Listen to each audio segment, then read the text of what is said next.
정치 현안에 대한 입장과 해법을 국회의원에게 직접 들어보는 파워 인터뷰. 오늘은 신성범 국민의힘 의원을 모시고 대장동 항소 포기 국정조사 요구와 여야 현안에 대한 의견을 들어보도록 하겠습니다. 의원님 반갑습니다. 어서 오십시오. 안녕하세요. 반갑습니다. 네. 국민의힘이 추경호 전 원내대표에 대한 체포 동의안을 거부하겠다는 입장을 밝혔습니다. 오는 27일, 그러니까 모레가 될 텐데요. 이제 본회의가 열리는데 표결에 참여할지 여부는 협의를 통해서 당일 오전 한 11시경에 결정할 예정인 걸로 전해지고 있는데요. 이제 민주당은 내란 중요 임무에 가담한 의원들이 더 있는 거냐, 뭐 이렇게 이제 또 각을 세우고 있습니다. 이번 사안, 체포 동의안 좀 어떻게 보고 계십니까? 정확하게 말하면은 추경호 의원 체포 동의안에 대해서 국민의힘 의원들이 본회의장에 들어가서 표결해야 옳으냐 뭐 틀린 이런 건데 당내 기류는 표결하에 불참하자는 거부가 아니죠. 정확히 말하면 표결 불참이죠. 그러니까 본회의장에 들어가지 말자는 의견이 다수예요. 왜 그러냐면 아시는 대로 이 안건은 일반 안건이기 때문에 과반 출석에 과반만 하면 되는 거잖아요. 이렇게 본다면 이거는 100% 본회의 통과예요. 통과. 네. 통과가 예정돼 있고 될 수 있는 사안인데 이걸 국회의원들이 우리 국민의힘이 들어가서 저는 반대표를 던져본들 아무 의미가 없는 이런 거잖아요. 그러니까 이건 꼭 들어갈 필요가 있냐라는 이야기를 우리는 할 수밖에 없는 거고, 또 하나는 이게 참 지금 의석 분포를 다시 한번 확인해 보시면 좋겠습니다. 우리가 107석, 민주당이 아마 107석이 안 될 텐데 범여권, 그러니까 정의당이나 뭐 조국혁신당에 포함하면 제 기억이 맞다면 184석이에요. 184석. 네. 추경호 체포동의안은 표결하는 순간 바로 가결이에요. 우리는 그래서 들어갈 이유가 저는 정경으로도 좀 없다고 봐요. 이렇게 안에 들어가서 반대표를 던져본들 의미 없는 그런 행위가 된다. 또 하나는 말씀드리고 싶은 게 여당의 계산법인데 이게 이 추경호 의원 체포 동의안이 언제 넘어온 것 같아요? 검찰이 청구한 게 지난달 3일이에요. 지난달 3일. 네. 3일이고 국회 체포 동의안이 넘어온 게 5일이에요. 5일. 지난달 5일이라니까요.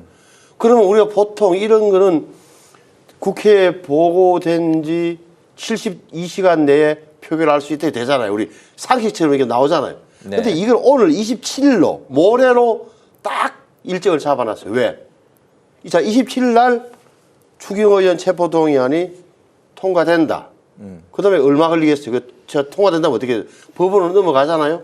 법원은 바로 넘어오는 대로 하는 게 아니라 3, 4일 걸린다. 그럼 서류가 왔다 갔다 하는 사이에 적어도 민주당의 계산법은 12월 2일 또는 3일 추경호 의원 체포 영장 실질 심사, 구속선 피해자 신문이 이루어지도록 일정을 맞춰놓은 거예요. 제가 보기에는 굉장히 좀 정치 계략적 요소가 깔려 있어요. 그래서 굉장히 좀 기분이 안 좋은데 이런 거다. 따라서 구속 전 피해자 신문, 이른바 영장 전담 검사 앞에서 추경호 의원이 가서 소명하고 영장이 뭐 나올지 안 나올지 모르겠어요. 제가 보기에는 100% 기각이에요. 비상계엄 작년 12월 3일에 좀 일정을 맞췄다고 보시는 건가요? 그러니까 12월 3일 딱 일주일 될 걸 계산해서 역산해서 의사 일정을 27일로 맞췄다. 제가 왜 추경호 의원이 구속영장이 기각되고 보는 이유는 결국은 이 영장 왜 구속영장이 청구됐죠? 표결 방해한다. 표결 방해. 추경호 원내대표가 장소를 이리저리 옮김으로써 국민의힘 의원들의 표결을 방해했다는 취지인데 방해당했다. 내가 방해받았다. 추경호 의원 때문에. 추경호 원내대표의 지시를 받아서 내가 표결에 들어가려고 하는데 못 들어갔다고 이야기하는 사람이 국민에 단 한 명도 없어요. 이때는 아시는 대로 그날 저도 뭐 안에 들어가 있었습니다만은 국회가 봉쇄됐기 때문에 그 상황에서 유동적인 상황에서 나름 추경호 의원 입장에서는 당사로 모이라 그랬다. 당사는 못 모임 뭐 국회로 가야 됩니다. 왔다 갔다 한 것으로 보여져 불과해요. 지금까지 드러난 언론 보도나 모든 걸 종합해 보면. 네. 그러면 제가 보기에는 구속영장이 발부될, 자, 국회에서는 본회의장에 통과되더라도 구속영장을 법원에 의해서 판사가 발부할 가능성이 별로 없다라고 저는 기각으로 보시는 거죠. 저는 그렇게 보죠. 네. 지금까지의 상황을 종합해보면 새로운 우리가 모르는 특검이 뭔가 새로운 증거를 제시하지 않는 한 기각될 가능성이 저는 100%라고. 알겠습니다. 네, 그리고 그 국민의힘이 필리버스터를 예고를 했는데 이게 민주당이 27일 오전 11시에 논의하기로 했다 이렇게 얘기를 했고요. 네. 국민의힘 측에서는 이걸 양당이 논의할 것이 아니다 이렇게 나왔습니다. 이에 민주당은 필리버스터를 중단할 수 있는 국회법 개정안을 발의해서 맞대응에 나섰는데 상황 좀 어떻게 전망하십니까? 필리버스터를 이런 식으로 무력화한다는 것은 정말 저는 놀라운 발상인데 제가 민주당에 대한 법안 안 봤어요. 그럴 때는 자 사회를 누구나 볼 수 있도록 하겠다. 다시 말해 국회 본회의장 사회는 누가 보죠? 우원식 부의장, 우원식 네, 의장, 네. 이하경 주호영 부의장이 네. 봐야 돼요. 의장 단위. 그런데 이 민주당에 대한 법안은 누구나 볼 수 있다. 다시 말하면 우원식 의장이 신성모 의원 당신이 와서 정보위원장이 와서 사회 보세요. 내가 볼 수 있다는 거예요. 그러니까 주호영 부의장이 사회를 안 보겠다 하니까 우회하는 수법 중에 하나는 방법 중에 또는 그다음에 재석 의원이 5분의 1. 60명이 앉아 있어야 돼요. 60명이. 왜? 새벽에 별로 없으니까. 네. 이렇게 되면 언제든지 이렇게 그만두게 할 수 있다. 60명이 안 되면 자, 수도. 지금은 어떻게 되죠? 24시간이에요. 24시간. 자, 의석에 최소한의 어떻게 보면 그 3분의 100명이 요청하면 필리버스터가 시작되고 24시간 지난 다음에 3분의 2가 요청하면은 종료되는 게 현행 시스템인데 이것도 못 참아서 60명이 계속 앉아 있어야 되고 안 되면 바로 그 자리에서 의장이 사회자가 필리버스터 종료를 선언할 수 있고 그다음에 종료된 지 12시간 안에 법안을 표결해 보실 수 있는 거예요. 네. 이런 법안은 제가 보기에는 완전히 필리버스터를 완벽하게 무력화시키는 거예요. 근데 잊지 말아야 할 사실은 지금 여당이 야당 시절을 기억하지 못하는 거예요. 네. 저는 기억이 나는 게 제가 2016년도에 19대 때 그때 테러 방지법인가? 은수미 의원이라고 있어요. 여자 의원. 성남시장. 성남시장 해줬 근데 네. 그분이 10시간 해가지고 여걸이 탄생했다. 난리가 났어. 그 다음날 예. 현재 정청래 대표가 정청래 의원 시절에 12시간 했어. 12시간 예. 필리버스터를. 네. 점점 기록이 깨지고 있죠. 그리고 지금은 15시간 나왔는데 네. 이렇다면 이게 필리버스터야말로 어떻게 보면 소수 야당의 최종 권한인데 이거까지 무력화시키겠다. 이거 한번 해보세요. 헌정하면 다 깨져요. 이거. 예, 이건 나와. 필리버스터를 두고 모레 네. 본회의에서는 좀 어떤 양상으로 이제 표출이 될지 지켜보기로 하고요. 여야 원내 지도부가 대장동 사건 항소 포기 국정조사에 관한 협의에 나섰는데 결국 이제 불발이 됐습니다. 앞서 이제 국민의힘은 민주당이 최종 입장을 밝히지 않으면 비상수단을 강구하겠다고 경고했었는데 우선 대장동 범죄 수익 환수 특별법을 당론으로 발의해서 정기국회에서 이제 통과시키겠다는 그런 입장입니다. 이 지점은 좀 어떤 부분 주목하고 계실까요?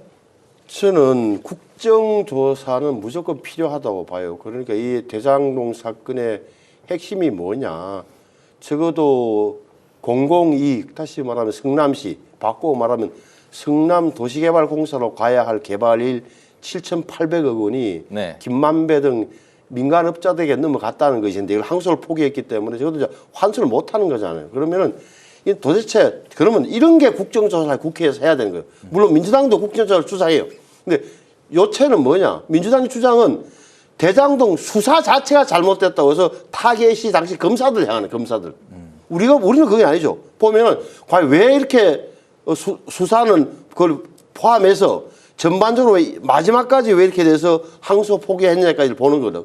그렇게 되면 저는 뭐 지금은 민주당에서는 법사에서 하자. 우리 국민의힘은 별도 국정조사 특위를 만들자는 주장을 알고 있는데 제가 보기엔 민주당에서는 할 생각이 별로 없는 거예요. 법사에서 하자는 주장. 네. 그러나 저는 우리 당 지도부도 잘 판단해서 법사에서라도 나는 국정조사를 할 필요가 있다고 봐요. 좀 시간이 걸려도 정말 이런 게 국회의 국정조사 사안이에요, 사안. 예. 뭐랄까 대장동 불법이 환수 특별법은 반드시 필요한 거고. 네, 알겠습니다. 저는 그래서 국정조사와 어떻게 보면 나중에라면 진짜 안 되면 특검이라도 국정조사를 해보고 안 되면 남는 미진한 부분은 특별검사를 통해서 정말 알아봐야 할 사안이 바로 대장동 사건이라고 봐요. 알겠습니다. 네. 그리고 민주당이 지금 사법행정 정상화를 내걸고 법원행정처 폐지 등을 포함한 법안 초안을 공개했는데 이 내용 안에 전관예우 근절 그리고 비리법관 징계 실질화 이런 내용들이 담겨 있습니다. 이 오늘 발표를 어떻게 보셨습니까?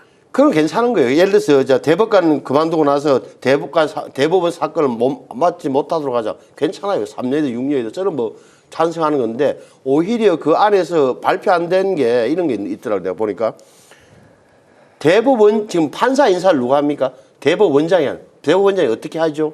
법원 행정처안에 인사심의관이 인사심의관 3명의 아주 엘리트 판사들로 구성되어 있어요. 이 사람들이 다 이렇게 이력을 보고 판사의 소송 재판 기록 보고 순위를 매겨서 그대로 대법원장한테 가져가면 대법원장이 사인하는 형태로 해서 법관 인사가 이루어지는 거예요. 근데 네. 지금 보면 이것을 아예 없애겠다는 거예요. 인사 권한을. 대법원장의 판사 임명권을 아예 무슨 위원회를 만들어서 분산시키겠다. 이렇게 되면 법원이 고고한 인격체들의 집합체이긴 하지만 최소한의 질서는 필요했고 그것을 담지하는 집단이 법원 행정처인데 완전히 법원 행정처가 무너지는 거예요. 없어지는 거라니까. 이렇게 되면 정말 대법관이 왜 그냥 14명 중에 한 분일 뿐이지 chief of justice 법원의 왕으로서 법원의 최고 책임자로서 영향이 제로가 되는 거예요.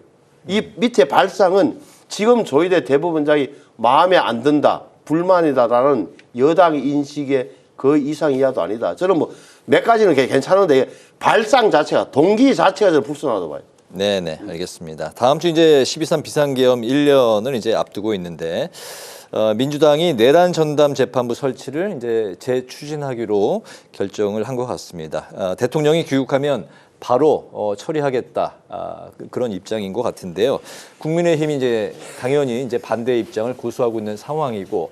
민주당은 1심은 그대로 받고 2심부터 재판을 하면 위헌 그 소지는 넘길 수 있다. 위헌 여부는 이제 넘길 수 있다는 그런 입장인데 어떤 부분들에 대해서 국민의힘이 그 반대 입장인지 좀 정리하면서 들어볼까요? 원래 법안을 보니까 민주당이 1심도 2심도 다 내란 재판부를 서울중앙지방법원 합의부에 내겠다. 뭐 고등법원에 뭐 만들겠다는 취지던데 네. 1심으로 가면 실익이 없는 거예요. 민주당 입장에서는 왜?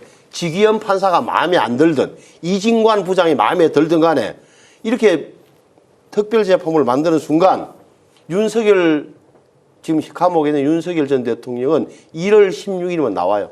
재판을 중지해야 될 거 아닙니까? 네. 특별재판부를 만들려면 현행재판부는 재판을 중지돼야 된단 말이에요. 실익이 없으니까 고등법원에 만들겠다는 거예요. 정확히 말하면. 네. 네.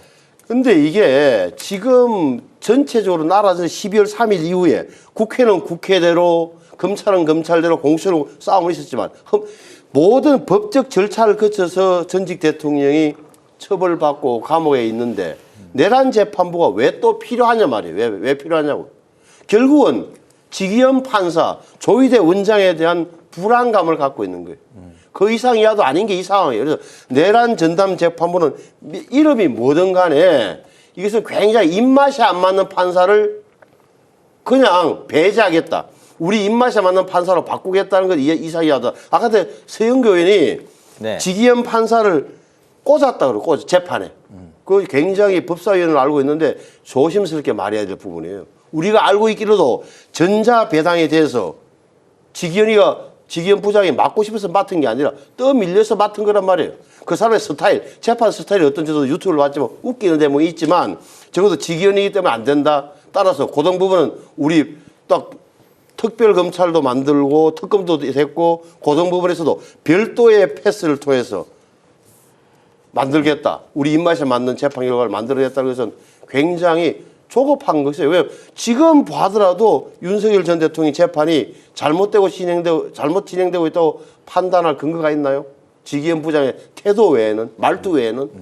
그러니까 굉장히 조급한 거라고, 민주당이. 네. 네. 재판 지연도 뭐 사실 지금 뭐 그런 일정에 따라서 문제가 없다는 입장. 아니, 예를 들어서 지금 지기현 부장하고 제가 왜 부장 판사 이름까지 알아야 되는지 모르겠지만 하도 많이 보니까 네. 이모 부장이 있고 지모 부장이 있다 칩시다. 그러면 지금 이모 부장 쪽에는 아마 그 한덕수 이런 분들이 재판이 진행 중인 것 같고 지기현 부장 쪽에 아마 윤석열 대통령하고 여인영 씨든가 뭐 있는 것 같은데 어찌됐건 한쪽에서 먼저 판단이 나올 거 아니에요. 지금 봐서는 진행되면. 네. 한쪽에서 만약에 내란에 대한 법적 판단을 내린다면 다음에 재판을 내리는 지부장이든 이부장이든 앞에 판결을 아마 주목하고 따라갈 거야, 논리를.